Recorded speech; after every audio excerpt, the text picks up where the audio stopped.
must also apply to the Albanian populated areas, which means the unification of Kosovo with the Joschka Fischer gave a speech that I have watched on YouTube, I don't know, 5 times. The speech, for those of you who have not, who do not know this, 1999, and all of a sudden, the Greens were in a way, it would be great if we had a video beam here, we could show like just 20 seconds of this amazing speech, was trying to, now, you were 17 then, and I guess you were already very much politically interested. I don't remember the speech because I haven't been at the party convention in Bielefeld. The beginning of your summary was very exact, and then the sharpness got higher, but it was less exact. Okay. I think that it's not right to say that Germany has put Kosovo down. We had a different assessment from others regarding the majorities in the Committee of Ministerial Representatives. So we were not willing to go into a situation where we would see an amendment failing, although we vote in favor.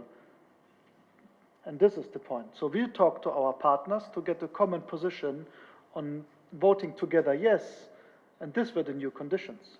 And frankly, for Germany so far, it was clear that we would not link Council of Europe and the ASMM, and we changed that, but for other partners of us, this was different from the beginning. They were much... We're talking about France. Important partners. Yeah? So what then would have been the option that Germany is voting different from other close European twin partners in the Committee of Ministerial Representatives, and probably from our assessment the vote would fail? I think this would be, the trust in Kosovo would be very big, we would be the heroes, but I think the possibility to try it again successfully would be even lower. Yeah, so that's the facts. You don't have to, I don't have to say that I like this condition on forwarding the ASMM draft of the 5 to the Constitutional Court, but it's not a question if I like it or if Veton likes it. Sometimes life is like it is, and this is the condition which is asked to be met.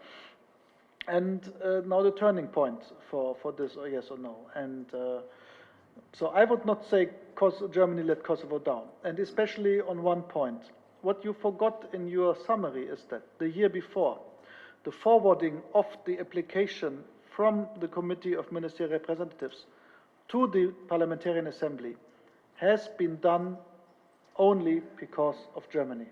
We were putting all our lobby efforts, our time, from my minister, from my chancellor, and all our might to pushing the Icelandic presidency to forward it in a vote, which was also not unanimous, which some people say it's usual in Strasbourg.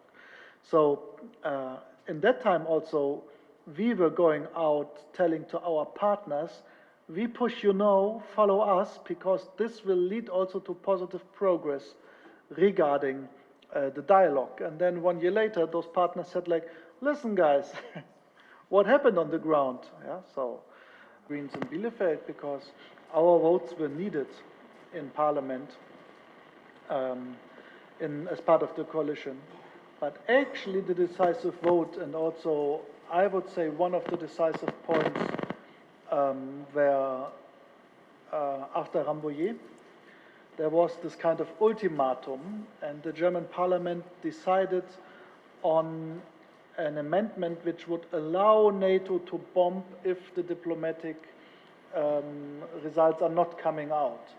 And this decision was done in the intermediate time between German elections and the new parliament being in place, actually.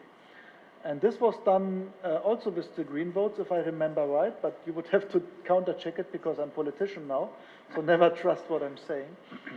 I don't worry. So the moment for the Greens was that on the party convention in Bielefeld, it was 2 amendments there, and it was about, do we stop a campaign which is already going on?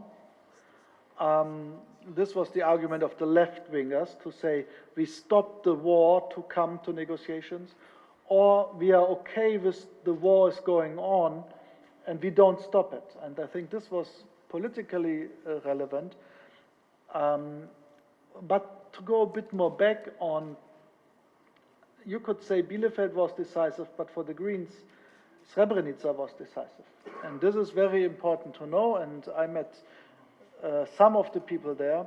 There was a Green delegation from the Green Parliament who were in Bosnia 2 weeks after the genocide in Srebrenica took place. And they met some of the women from Srebrenica who were escaping, and they were meeting them. And if you talk to people like Marie-Louise Beck or Christa Saga,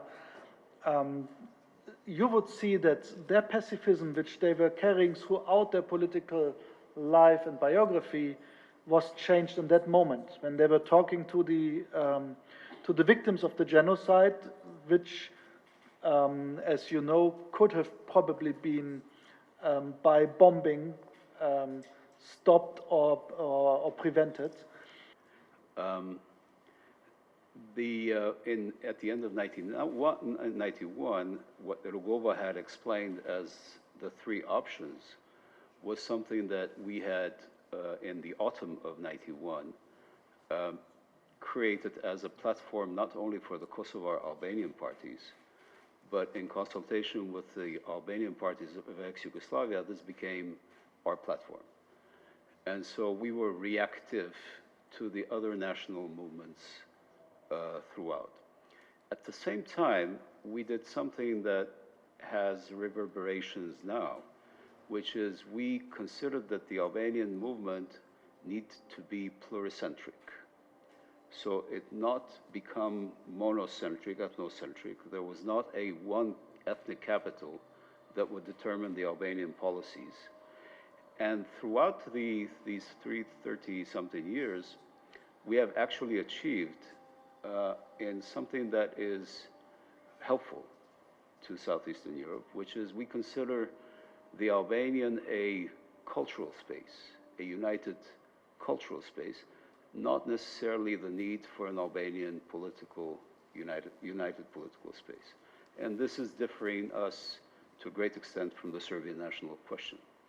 The turning point, of course, was that we held for a long period of time the nonviolent policy, which was something that we made a conscious decision. It was not that we were only pushed to it, but it was something that we discussed to a great extent. There were temporary, maybe, the way I see the events in the past, brings a perspective that, sort of represents my generation. But when I was doing my PhD, I was looking at the documents and I was trying to see, about the intervention. I'm not sure if you have read the book of, Josip Glaudic. I think he's Croatian. Yes, and the book is amazing in a way that, it represents all the events at that time. And for me, it's impossible to think about Germany as a state at that time, because I think as Germany and the EU, and I think of an EU approach and how the EU was trying to sort of deal with the issue in the Western Balkans, in former Yugoslavia at that time, and how slow and a bit inefficient they were, and then how it was a lesson learned. If you look back, you will see that obviously every crisis have pushed towards something. In Germany, something happened, a breakthrough. It was a big breakthrough for Germany at that time. But also for EU that was becoming the EU that we know today, which is similarly to Ukraine. Today, we're talking about the EU reforms, we're talking about the future of the EU, we're talking about how the EU is going to look like while being pushed externally by a crisis. And I think we can easily draw parallels between the two events, how, it made Germany change its foreign policy and security, Germany's contribution in EU's foreign policy, but also how, these external events have helped, to foster these domestic debates that in a way brought big change in the way that Germany navigates. Well, I just, came from the US, and, if you really want to see how easily Germany is blamed, you should go there and see how in the US the German role has been perceived in the past 2 decades in the Western Balkans. So yes, I mean, there is a lot that has happened, but at that time the EU was going through massive changes, cabled a report to Bonn about his impressions. About his meeting with Mr. Rugova, he said the following, I'm quoting, more than just a footnote for the history not only of the Greens but also for Germany, and this was triggered by Kosovo. Now, I hear which says 20 years, but I think, 4 or 5 years more or less doesn't really change anything. I have spent, I will be publishing a book, and when I was dealing with Kosovo, I met Mr. Suroy. An independent, all-Albanian state is what we demand. Unification with Albania is considered desirable, according to the diplomat who met him and wrote an internal cable. And Mr. Suroy was also one of the interlocutors. Kosovo, Mr. Suroy continued, agreed that they wanted to get out of Serbia. The only Greater Croatia. And what was your impression at the time? How did German diplomats react to that? United Albania can be a football club now, but at the time,